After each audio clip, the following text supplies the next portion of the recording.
Hello, everybody. Welcome back to the channel. Hopefully, everybody's doing well. Thank you for watching. Thank you for your continued support for the channel. Before we get into it, though, please like and subscribe. It really helps out the channel, especially if you enjoy non-biased content. Okay, so here we go. Let's get right into it. What is the best case scenario for the Republicans at the governor's level in 2026?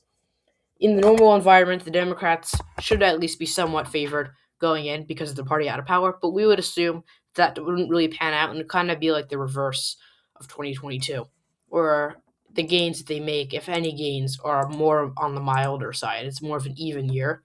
Maybe even Republicans would be slightly favored. You would see a few flips, but we would get to the best case scenario. Here we will start off with the safe Democratic states. In this instance, it probably wouldn't be a ton, but we would assume that unless something out of the ordinary happens, Democrats would win these states by over 10 points. It would be Massachusetts, Connecticut, Maryland, Colorado. And that would be it as of now. Hawaii would also be safe as well. Um, California is really tricky because it's hard to say if they're going to have two Republicans at the top of the ticket. Um, this is a best case scenario, though. So we would assume that Republicans would be able to have two candidates that have advanced to the top of the ticket and be able to carry California. This is not an official prediction, though. Um, just putting it out there, this is for the best case scenario. So we would assume that because of the primary system, Republicans would get California. We will move on to the safe Republican states. South Dakota, Nebraska would be safe. Kansas would be a safe pickup for the Republicans. Oklahoma, Arkansas, Texas, Tennessee, Alabama, South Carolina, Florida, and Idaho. Wyoming, Vermont would be safe. Kelly Ayotte would win by over 10 points. And that should be probably about it for safe Republican states. We'll throw in Alaska as well. Now move on to the likely states right here. Oregon would probably be just over 5. It'd probably be probably 4. I'm keeping this out of the likely. Illinois would definitely be safe Democratic. Likely Democratic. Minnesota would be likely. New York would be likely. Rhode Island would just be under 10. And you would probably see it like that. I think Maine would just be a 5-point win, so I don't think it would go down to leans, but I think it would be around 5 to 7. And that is probably about it, except for New Mexico. That would be likely Democratic as well. Can't really see it getting too competitive, just because it's pretty reliably blue state, typically. So you would see that happen.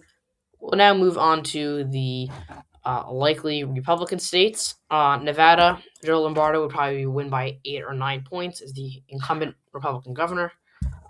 Republicans would hold Iowa and Ohio by a likely margin. To say which one would be a higher margin for the Republicans in this case, best case scenario, is hard to say. I think Iowa would probably be around 8 or 9. Ohio would probably be around the same. I'd say 6 at the very least. In this case, you'd also see Georgia be likely because Brian Kemp did win by pretty much a lot in 2022. So you'd see Republican probably win by around 5 or 6. That'll do it for the likely states.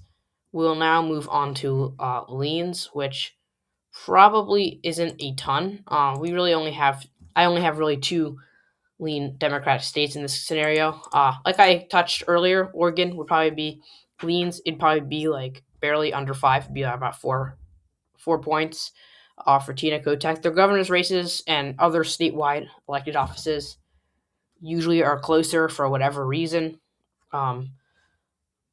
Even though at the federal level it's a dominantly blue state. It's still blue at the state level, but it can get a little bit more competitive. You saw a competitive race in 2022.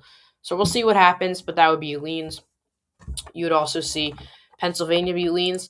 If this was an open seat, I would definitely have this state flip because it is purple and there are some good candidates who could flip it. Stacey Garrity is running. However, Josh Shapiro is just a strong enough incumbent. I really cannot see him going down. He would probably only win by around 3 or 4 points, 3 or 4 points. I'd say 4 points. Is probably the best that Garrity can do. I think it's just not the time for Pennsylvania to flip, so I think it would still be a Democrat win in Pennsylvania. Now we move on to the leans Republican states. You see, first off, Arizona would probably be around a 3 point flip for Republicans. You'd see Andy Biggs take out Katie Hobbs, probably about around 1 or 2. I think 3 is a lot. I'd say 1 or 2 points. You'd see Katie Hobbs go down. You'd see Andy Biggs flip this. This is going to be a competitive race regardless. I think Hobbs is the narrow favorite in the normal case, but I think that Biggs would be able to flip this. Trump won the state by 6 points. So in this environment, you would see Republicans flip Arizona as well as Wisconsin. This is an open seat, which helps, especially if Democrats nominate a poor candidate and Republicans run a good campaign in Tom Tiffany. You would see this race probably flip by around a couple of points. It's already going to be very close, anyways. So this Republican scenario would definitely help Republicans' chances in flipping this race in Wisconsin. Not much to say. There's not a ton of polling out of there, but there's enough to say that this governor's seat definitely could flip in this environment. And certainly, not last but not least, we have Michigan.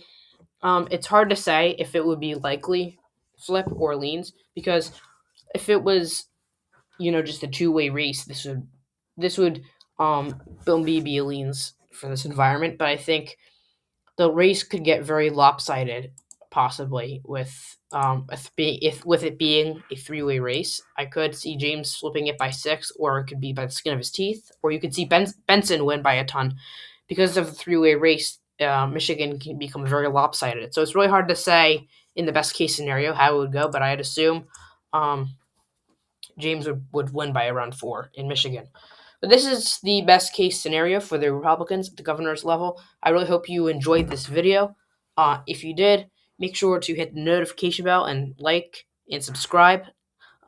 Really helps me out with the channel. Thanks for watching. Hope to see you in the next video. See ya.